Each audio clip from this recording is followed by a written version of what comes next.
You are now watching the Biz to Biz podcast with Alan and Justin. Yo, what's up, everybody? It's Justin live from B2B Vault, the Biz to Biz podcast, sponsored by Nationwide Payment Systems, hosted by this guy, the dusty roads of payment processing himself, Alan Kopelman.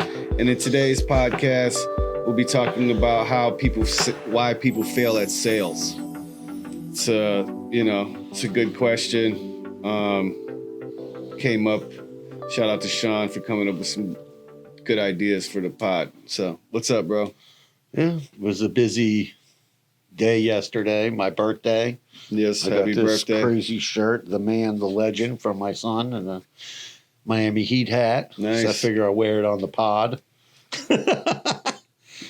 So, Happy birthday again, sir. thank you. And we had that eclipse, and the world didn't end. So the conspiracy theory was off. There was no earthquake. in New I didn't York. hear any of that. No, they said there was going to be an earthquake. I didn't hear that. Oh, well, nothing happened. Power didn't go out. All the things they were telling people to buy food for 3 days. And Oh, that way, yeah. yeah, so none of that happened. We had an eclipse, and that was it. People were glued either outside or glued to the TV watching the eclipse all over the world. Not at Nationwide Payment Systems, we weren't. No, I wasn't, but I put it on for a couple minutes to see the complete blackout that lasted like 2 or 3 minutes. Yeah, I don't know. I didn't see it. Yeah, I'm sure it's on YouTube. Not really interested. Okay. How's everything going with you? Fantastic. Okay. So you ready to dig in? Yes, sir. Okay. You want me to go first? Yes, sir. Okay. So with sales, I think, you have to, you get paid to hear no. So that's what I always tell people. You get paid to hear no. And you can hear a lot of no's before you get a yes.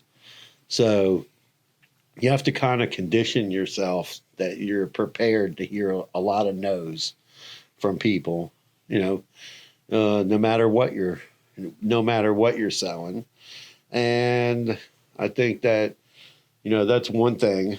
Another thing is, like being in this business for a long time, 23 years, and having lots of salespeople come through here. They'll tell me like, oh, I called on 10 people. Everybody said, no, I can't sell this. It's too hard. You can't do that. You might have to call on 100 when you first get started and making any kind of sales. You might have to call on 100 or 200 people, before you develop a possible list of possible people who might buy, and then, start paring that down, like, oh, this was a good person, this one's not that good, and building up a pipeline of, leads. So, you have to break it down into sales. Like, It's funny you said that because, like, when you Google why people fail at leads, the number one thing that pops up is an empty pipeline or lack of qualified leads. right. So I think that's a major, specifically, yeah, it's just, it's hard to sell something when you're trying to sell it to everyone and everything. Yeah. Well, you got to figure out, like, so you have to have, like, if you're doing in-person sales, then you got to figure out what are your actions of how to build a pipeline. So in-person sales, you got to do prospecting. So prospecting is different than making a sales call on somebody. Prospecting is you just go down the street. Hi, my name is Alan. I'm from Nationwide Payment Systems. Nice to meet you. Do you have a few minutes to tell me about your business? And while you're in there, in my business, I'm looking around to see, oh, does the guy have a point of sale system, or is there a credit card machine? And, one of the questions Dave, my business partner, would ask people back in the day was, oh, if you had a magic wand and you waved it over your machine, what would it do that it's not doing now? That's a good question to ask business owners. What's your pain points? But is that still relevant today? Yeah. Because they might say, well, I have a credit card machine, but I want a point of sale system. I just don't know what to buy, or it's too expensive and I need something in my budget. And that's another thing where salespeople fail is they don't ask enough questions, about the business to learn about their sales process that they have currently. And then they try to shove a product in there, versus, listening to the customer. How are you doing your sales today? What's working? What's not working? What problems are you experiencing? Right. So if you take a look at like fast food restaurants today, or QSR, as they like to call it, quick service restaurant, right? So you look at the labor shortage, and then in California now, this $20 minimum wage they slapped on all the fast food places out there, right? So what did they all do? They all ran out. They got kiosks. Mm-hmm. Now, when you walk, they were already having a employee problem, so they were already moving in that direction.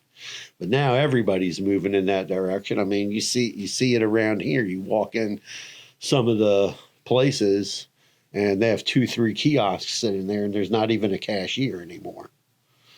So, you have to kind of figure out like, oh, what is your pain point? Like I was doing a demo for a guy for a restaurant, and he's like, well, I don't want tablets. And I said, well, why don't you want tablets? He's like, oh, well, it's too difficult. And I said, well, he goes, I don't have enough staff. So I said, that's the reason why you should have tablets, right?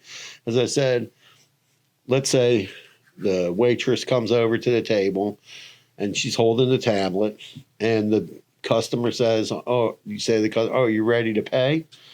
Customer says yes. Okay, great. They take out the tablet, pull up the tab, hand it to the customer. The customer sees the whole bill. They hit the button to pay, put in the tip, stick their card in, or do a tap and pay, right? And they're out of there. If you're not using a tablet, now the waitress has to walk over to the point of sale, print out a ticket, walk back to the customer.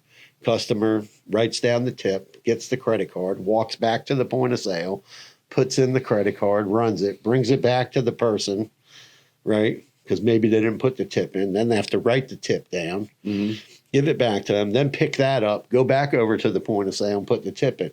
They're making 4 or 5 different trips to the table when they could just been bam. Or it could have been they just walk back over and grab a tablet and come back and they pay the bill. Right. So you can cut that, with the right technology, you can cut down the amount of work that your employees are doing and be more efficient. So it's about asking questions like, oh, what is your sales process? What is there lacking in it, or, and different things like that. But, even like online, you got to still if you're doing sales online, you still got to prospect, because you're, going in Facebook groups or commenting on LinkedIn, or, getting forms in off of a website. And then you still got to work those leads. You might have to call somebody, they say 6 to 8 times to make a sale. That's for everything. Yeah. For any kind of business, doesn't matter what it is. So, 6 to 8 times. 6 touches at least. Right. So, you have to be one of the qualities you need to have is to be persistent. Yeah. For sure. Right. So learn to hear no is not a bad thing. I had a guy ask me once, he's like, oh, when I was out on the road selling, he said, oh, when are you going to stop coming in here and trying to sell me? And I said, when you tell me no to stop coming. So I said, oh, you're going to open up in 2 days. You got to sign up for credit card processing with somebody. What are you waiting for? So whatever, he finally signed up with me. But he wasn't in a rush. Right. And, so you have to, when somebody says no doesn't always mean no. You could go back 6 months later. The answer might be yes, but you have to be persistent, being able to hear no, being persistent, following up. These are all things that have to, you absolutely have to do. And if you're out prospecting or you're building up lead lists and things like that, you just got to keep pounding those things down, with emails, phone calls, whatever that might be, Mm-hmm. and then keeping in touch. And then, Right. Yeah. I mean, it's the life of a salesperson, I guess. I don't know. I mean, with digital marketing sales or, building websites, a lot of the times it's word of mouth, from building websites for a person. Hey, who built your website? Oh, Justin did it. Who's doing the SEO? Justin's doing that. Well, SEO is a little bit different. People find me because SEO, I'm good at it. So, people are looking for SEO near me, right. But sales, yeah, I mean, like people fail at sales because one, they don't know how to talk to people. I think, I was talking to somebody outside the other day and about my daughter getting a job for selling insurance. And the guy's like, you should come and work here because the way you just stopped all of us, you know what I mean? And the way you're talking, you could do this job, no problem. And I was like, I'm sure I could. I don't want to. I'm not a very friendly person. I don't really give a shit. You know what I'm saying? I just don't. Like, me having my own business for over a decade, I work with who I want to work with. So that's my own fault, right? Like, it's one of those things where, I'm not going to be as successful as someone, doing the same thing as me because, they're working with anyone. And I'm not interested in supporting someone who's doing some bullshit that, or selling something that I don't agree with, or it doesn't align with my moral compass. Like I always say on the podcast, all money ain't good money. But, I think that's the main reason why people fail at sales, because they don't know how to talk to people. They just don't listen. They don't listen to, like you said, their pain points, or they're not educated enough to understand a pain point. And then they just talk. Like me and Alan argue all the time because I've always said pricing isn't an offer. There's no, what's the value that someone's going to get from signing up with Nationwide Payment Systems? Just saying they'll save $1, that doesn't mean shit to 90% of the people in the world. You know what I mean? Yeah. Like, it's not enough for someone to make a huge decision on changing the way they operate their business. A lot of people are stuck on, well, this is how I've been doing it. I'm paying this amount. I'm used to paying this amount. What is the real value? Like and that's just educating yourself on the product or service that you're trying to sell. Yeah, I thought it was interesting that 55% of salespeople fail to meet sales objectives. That's gotta, the people who do sales, like, that's why my daughter was so freaking miserable all the time, bro. I'm glad she got that job around the corner, but it's like kind of also like, I hope she finds something else to do with her life, because it's like, it's just sad, you know what I mean, to watch people like struggle so much to try to figure out how to make some money. Anyway, but yeah, that's what I had about, the top 5 was empty pipeline, lack of qualified leads, not having listening skills, talking more on price than value. And then the percentage of 55% of people fail at sales. I think today, like, business owners need to take a serious look at like technology and how technology can help their business. and not look so much at the price tag of that technology, because maybe that they look at that a lot and they go, well, this is going to, like, we had a big customer that we were working on for about 6 months with one of the sales reps. And, you know, that right there would drive me nuts. I would literally, like, that's why it's not that I give up. I just move on. Like, yeah. Well, you have to know, like, when to say next. Like, the people weren't saying no to the whole thing. They just couldn't wrap their brain around how much money they needed to spend, because they had a point of sale system that was basically aged out. So there was no more support for it. It's not PCI compliant anymore. The software is no longer supported. And they just wait until the whole thing is falling apart. And then they're like, okay, now it's time to make a decision, because we got, 2 broken stations. We can't get it fixed. There's no more software support. So now we'll spend the money. Well, why didn't you spend the money like 6 months ago? We had a restaurant. But if it ain't broke, why fix it? Yeah, but, at some point, you already know it's... I mean, at some point... But I'm saying, you already know it was end of life. Like, we had somebody else in a restaurant club, and their system was at end of life. And the manager, we showed them the software, and one manager didn't like it because he thought he should get... He didn't want to pay. He thought the price was too high. The other manager liked it, and then the main decision maker person liked it. And then their system was really old. The software wasn't supported anymore again.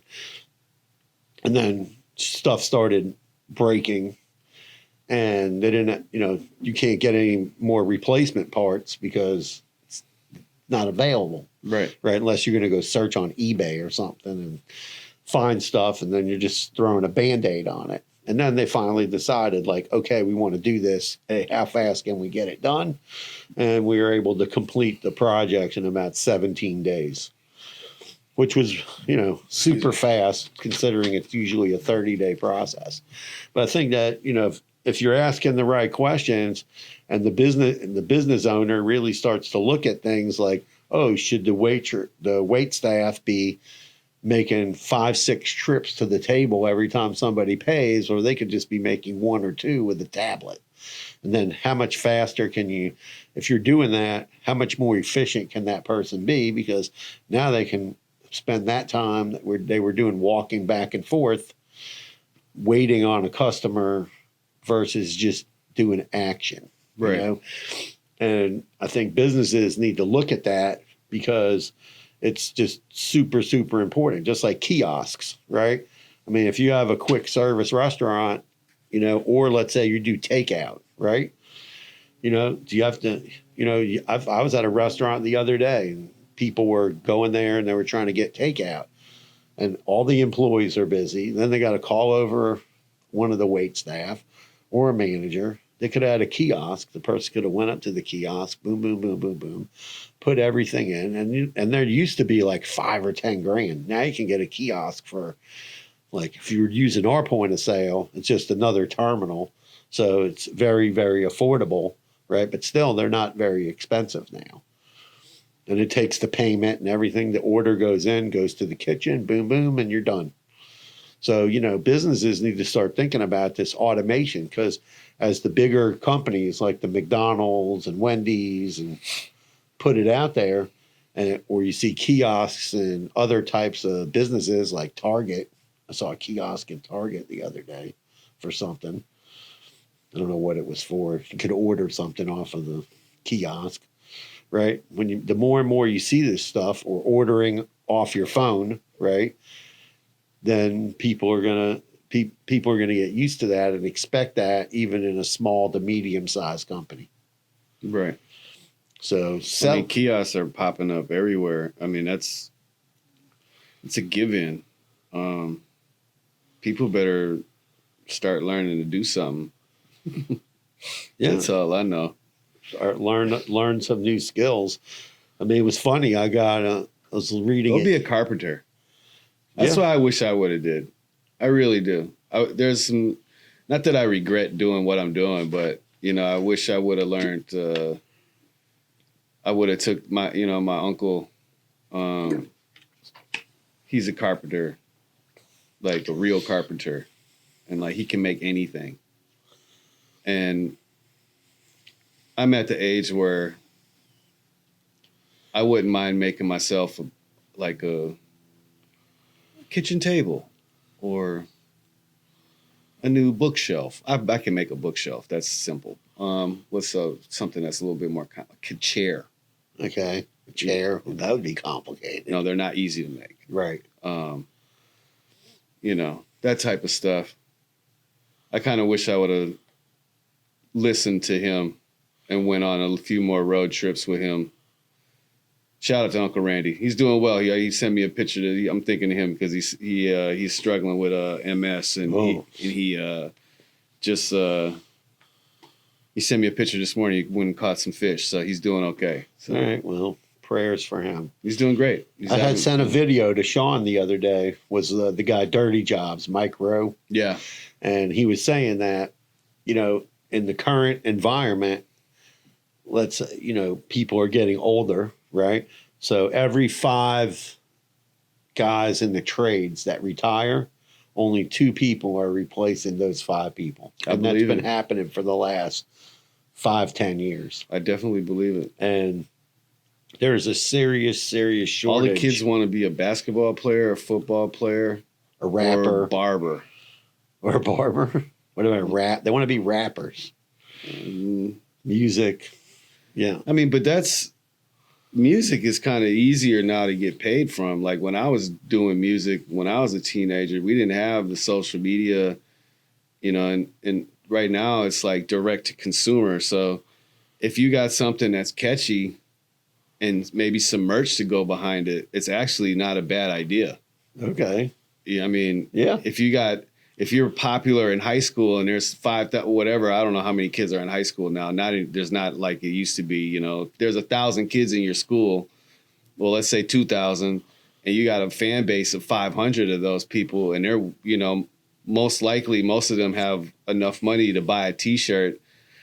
You know, it goes a long way. You know, I've been trying to, you know, I'm just an entrepreneur at heart. So like I was scrolling on Instagram yesterday morning, and I seen this guy talking about how simple it is for someone to put together a product line.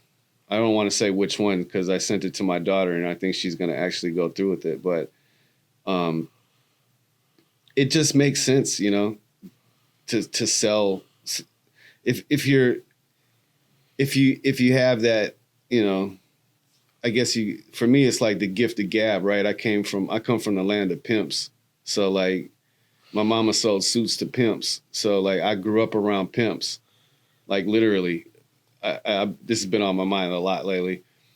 So if you got the gift of gab and you're able to talk to people without feeling like embarrassed and you know, that's where sales comes in to what I'm talking about. Yeah. Like, you know, you can be really successful.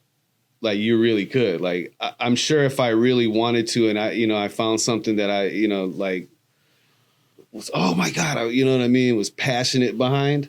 Right. I'd probably really be good at selling something. You know what I mean? But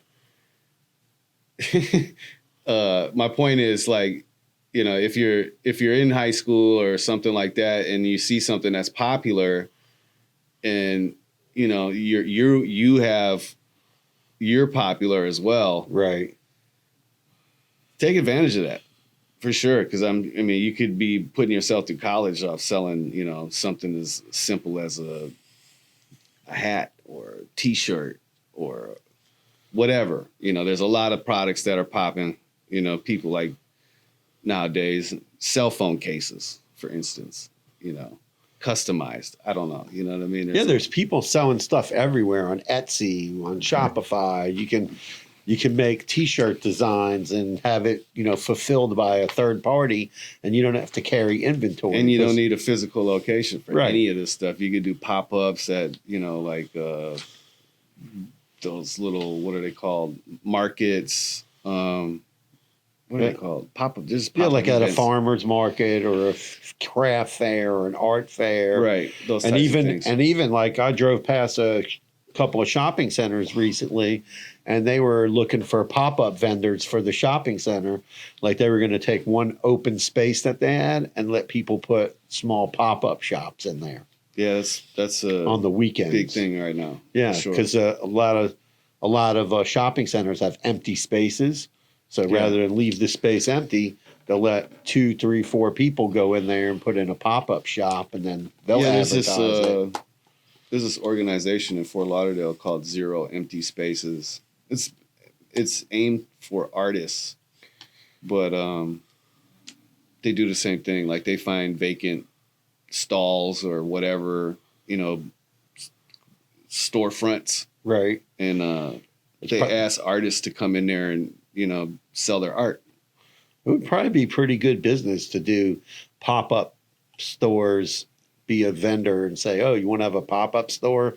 And then go out to the landlords and get the space and then charge people for the space. I mean, this is Split one it. guy I know. He's got his own clothing brand. He literally rents U-Haul trucks and drives to like vintage street markets, that type of vibe. Yeah. And sells it right out of his U-Haul truck. He bought the U-Haul truck, pardon Right. me. But yeah, man, shout out to that guy. Can't remember the name of his clothing brand. No, but it's sales, that's what Shit. you got to do. You need to be successful. You got to be a hustler.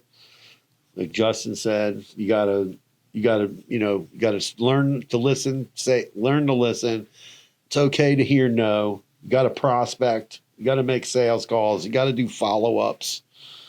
Know what you're selling, man. Like, I let people go through the motions sometimes. Like, if they're trying to sell us some sort of platform or marketing, whatever. And I literally, 90% of the time, I'm like, dude, you suck. Like, I don't tell them that, Right. If they're good, I let them know that they're good. I'm like, yo, if I wanted this, really, I would purchase it. Like, you sold me, like you did. You know what I mean? Like the guy from Zoom Info. Right. He did a great job. Like, he was killing it for real. Like, Okay. he knew the product top to bottom. You know what I mean? He knew how it could help us, all kinds of things. It's just too expensive. Yeah. You know what I mean? And that's what I told him flat out. I'm like, bro, I would, if it was, like up to me and we had the budget and all that other stuff, I'd buy it like that. But you know what I mean? We don't have the budget for it. It is what it is. I wish you nothing but the best.